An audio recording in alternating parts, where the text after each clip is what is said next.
আবার জেল কেন পাঠানো হোক, আমরা চাই না। আমরা চাই আগামী 12 ফেব্রুয়ারি যে নির্বাচন হতে যাচ্ছে, সেই নির্বাচনে বাংলাদেশের সাধারণ মানুষ, আমরা যারা তরুণ প্রজন্ম রয়েছি, আমরা যেন আমাদের ভোট প্রয়োগ করতে পারি, তারা নিরপেক্ষ জায়গায় থাকবে। আমরা বলছি না যে তারা বিএনপির হয়ে কাজ করুক বা আমাদের হয়ে কাজ করুক, আমরা সেটা বলছি না, কিন্তু আমরা চাই তারা নিরপেক্ষ জায়গায় থাকবে, তারা নিরপেক্ষ জায়গা থেকে কাজ করবে। এবং বাংলাদেশের যে জুলাই আগস্টের গণঅভ্যুত্থান হয়েছে, যারা শহীদ হয়েছে, তাদের রক্ত বৃথা যাবে না। আমরা যারা 16-17 বছর আন্দোলন সংগ্রাম করছি, আমাদের অনেক নেতাকর্মী গুম হয়েছে, খুন হয়েছে, এই ভোটের লড়াইয়ের জন্য, সেই ভোট যেন আর কলঙ্ক না হয়, সেটা আমরা নির্বাচন কমিশনের কাছে আমরা আহ্বান।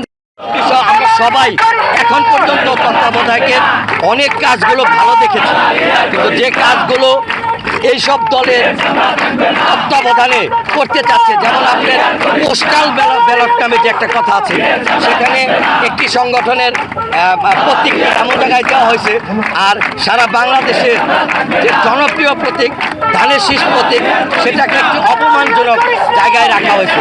তো এই ধরনের ষড়যন্ত্রমূলক যদি কাজ করা হয়, তাইলে এই তত্ত্বাবধায়ক সরকার নয়, আমরা জালিম রাষ্ট্রীয় সরকার শেখ হাসিনা সরকারের যদি পতন ঘটাতে পারি, দেশ ছেড়ে পালাতে বাধ্য করতে পারি, তাহলে এই তত্ত্বাবধায়ক সরকারকেও বাধ্য করতে পারবো, যাতে আগামী নির্বাচন স্বতঃস্ফূর্তভাবে নিরপেক্ষভাবে তারা অনুষ্ঠানটি করে এবং তারা বাধ্য। আপনারা ইতিমধ্যে জানতে পেরেছেন যে বাংলাদেশ জাতীয়তাবাদী ছাত্রদল আমাদের 3টা যে দাবি এখন পর্যন্ত আমাদের পূরণ হয় নাই। আমাদের ওই দাবি যতদিন পর্যন্ত পূরণ না হবে, আমরা গতকালকেই বলে দিয়েছি যে আমাদের দাবি 3টা দাবি আছে, সেই দাবি যতক্ষণ পর্যন্ত পূরণ না হবে ততক্ষণ পর্যন্ত আমরা এই নির্বাচন অফিস ঘেরাও কর্মসূচি দিয়ে যাব। আপনাদের 3টি দাবি কি কি? আমাদের 3টি দাবি ইতিমধ্যে আমরা ইসিতে জমা দিয়েছি। এটার জন্য আমাদের সিনিয়র যারা আছে তারা অলরেডি প্রেস করে দিয়েছে, সেটা আপনারা তাদের কাছে